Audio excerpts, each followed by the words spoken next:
Hey everyone, this is the Vigilante. So, I just got done watching the brand new movie called The Woman in the Yard. And let me tell you, it was something, alright? This movie is not what you expect it to be, not even close. If you watch the trailer thinking, oh, this looks like a solid horror movie, you are sadly mistaken. It is nowhere near a horror movie. And what they tried to do, they did not execute correctly. Now, I will give examples later in the video of good movies that did execute that type of thing correctly. They just did not do it correctly in this one. But I want to hear what another YouTuber that I know about that I enjoy watching. I want to sit there and know what she has to say about it. So let's get into my reaction. Ramona becomes crippled by grief after her husband dies in a car accident, leaving her to care for her two children alone in her farmhouse. However, her sadness turns to fear when a woman in black appears on her lawn with a warning, "Today's the day." As the mysterious woman creeps closer and closer to the house, Ramona realizes she must protect her children from the woman who simply won't leave them alone. I've seen the trailer and I was pretty intrigued by the premise of what they were showing us in the marketing. A random woman shows up draped in black, like head to toe in black, sitting in her yard. No explanation of where she is from, what is she doing there, but she does speak, and you can see that in the trailer, with one warning: today is the day. What does that mean? I was really intrigued, especially since this woman, in this horror film, uses the shadow, her own shadow, when it elongates to kind of essentially haunt these three people that are in this house. However, I will say, after seeing this movie, it is not the movie that you think it is, and it is not the movie that the marketing is having us think it is. And I worry that it might hurt the movie a little bit. And I'm not saying that they bait and switch you. The first half of the movie is certain. Yeah, I agree with her. The trailer really made me want to go see this movie, and I told the wife we weren't even going to go see a movie tonight, and I told the wife, hey, well, let's go see this horror movie, because my wife loves horror movies. And we saw the trailer, we're like, yep, let's go watch it, because we honestly thought it was going to be a horror movie. And we got there, and I knew within, she says the first half is switches. No, I knew within the first 15 minutes, I'm like, no, this ain't going to be no horror movie. So essentially what it is it tries to they market it as a horror movie, but what it is it's a psychological thriller. But the problem is they don't execute it correctly. They don't explain anything that well. A lot of stuff is kind of up for interpretation, and maybe that was their intention. But in my opinion, when you do that, that's just bad writing on your part. It seemed like they just rushed the ending to the point where they just ran out of ways to figure out how to wrap it up. And they just didn't have the proper writers to write the movie.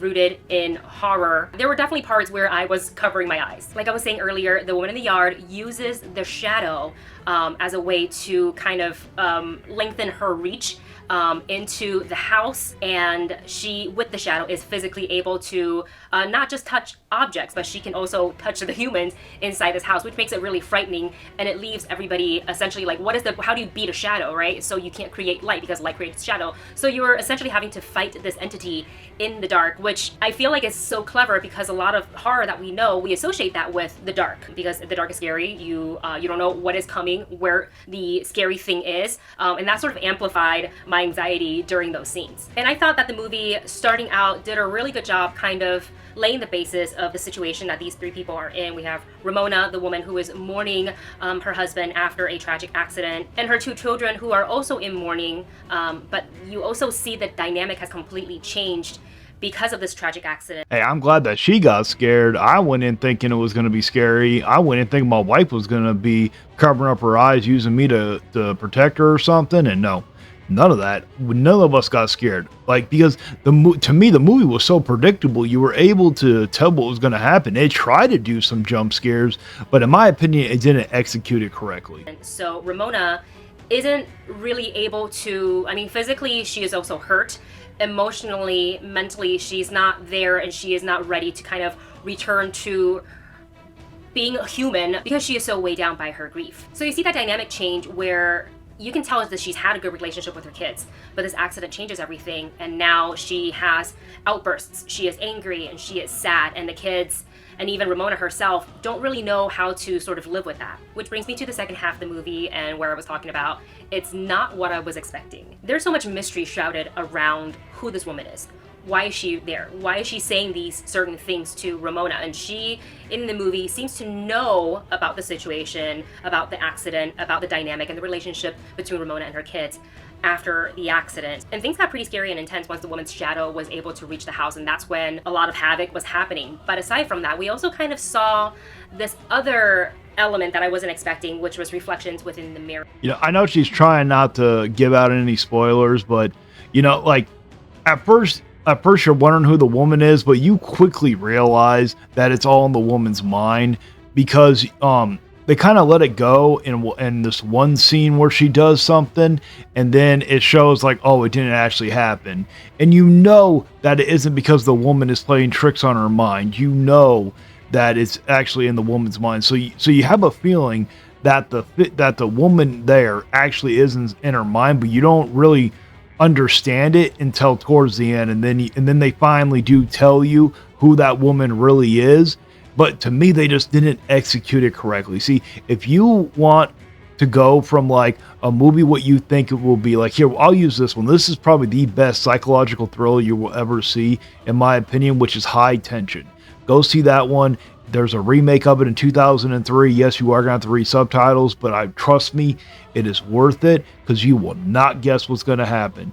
In that movie, you think that there's this one guy that murders the whole family, kidnaps this one girl, and then this other girl tries to save the other girl. Through the whole movie, you think that this girl is trying to save that girl. Come to find out, that girl that's trying to save the girl is the actual killer, but she doesn't realize it because she has like an obsession with that girl. And that is the best movie I've ever seen where they do like a psychological thriller. I have yet to see it. And I love it when movies use that as well, because I think it creates really good scares, really cool dynamics in the movie, and different tricks on the eyes where the audience is looking for something that is there or isn't there. And there's just a lot of meanings when it comes to one's reflection and the use of mirrors. Anyways, the woman in the yard is now kind of, using the shadow to its full potential. She is fully going after these three, and they seek safety in the darkest part in the house. And that is where the movie kind of makes a switch, and it's a really interesting transition because they don't offer sort of explanation to you. They sort of leave it so that the audience has to figure it out in a way. And some people could like that. I appreciate the effort that they put into it.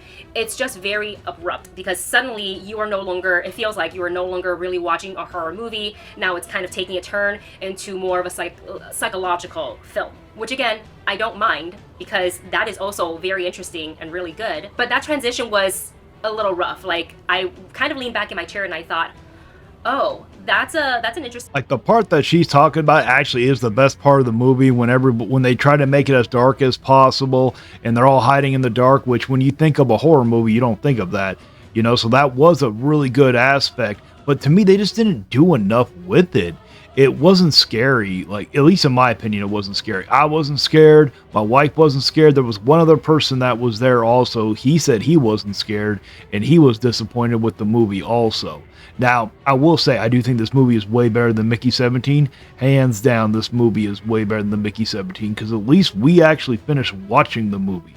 Okay, Mickey 17, I had to get up halfway through. But if you want to see another good one, well, I wouldn't say it's like an amazing one, not as good as High Tension, but it is better than this one. And I don't know if you would consider it a psychological thriller, but there's one that came out last year with Halle Berry in it called Never Let Go.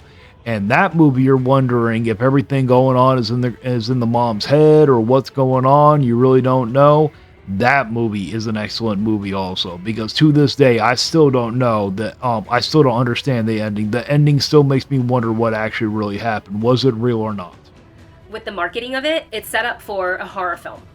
And again, the first half with the shadows and everything was really good. I just feel like a film like this could potentially, it kind of needs a trigger warning, which is why I issued it before I started talking about it. So meanwhile, I did like this movie. I just thought that transition into the second part, kind of the reveal of the bigger plot and the message of it all, was quite abrupt. Like, almost they didn't know how to transition into it, so they just threw the audience right into it, and it's leaving it up for audience's own interpretation, which could be good or bad. I overheard some sort of comments as we're walking out of theaters. People talk about the movie and they kind of speak about it as everybody is exiting, and I feel like half the audience got it, the other half was kind of confused because they're still thinking that this entity is a supernatural thing, which I guess it still could be, but it was really at the bottom of it. The movie is an examination into the inner demons of depression. I am with her on it. My biggest problem with this movie was how they sat there and transitioned it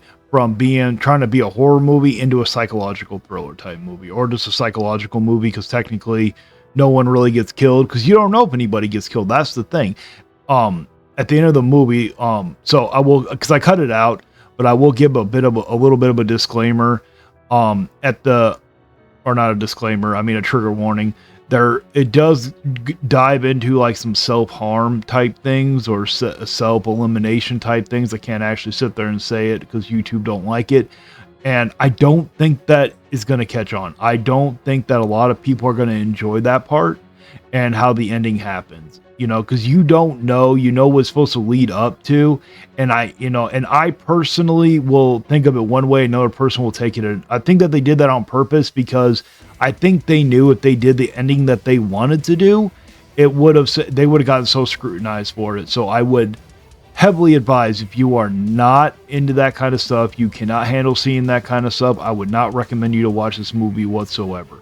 And I think that the people who made this movie knew that they kind of screwed up like that when they decided to go down that road, and that's why they marketed it as a horror movie.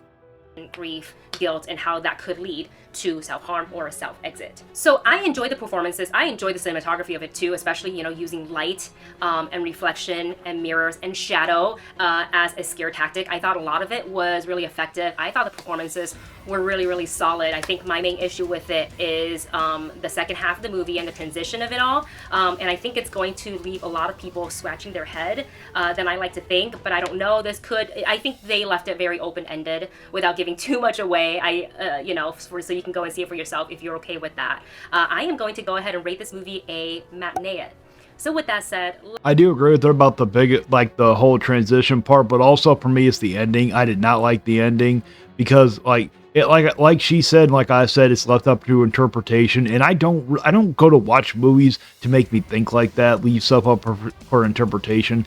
I just felt like I didn't really enjoy the movie. She liked the movie. I didn't really enjoy it. My wife didn't enjoy it, because number one, it wasn't what I expected it, and they just didn't transition it correctly. The ending I thought was horrible, and it's either they couldn't figure out how to wrap up the movie because they're just not good at writing, or they were afraid to sit there and show their true ending what they wanted to because they were afraid of the scrutiny. I'm starting to think it like that because they did market it to be a horror movie. They did not market it to be a psychological movie. But like I've said, there have been movies that did excellent psychological stuff. This one, to me, they did not hit it right. It just wasn't the correct way to do it. So, well, that's it for my reaction. Let me know down in the comments if you agree with me or not. I will sit there and link her channel down below. Let her, if you choose to go check her out, let her know I sent you. Give her the respect she deserves. Just because me and her don't agree on everything, do not send no hate. And until next time, guys, stay vigilant.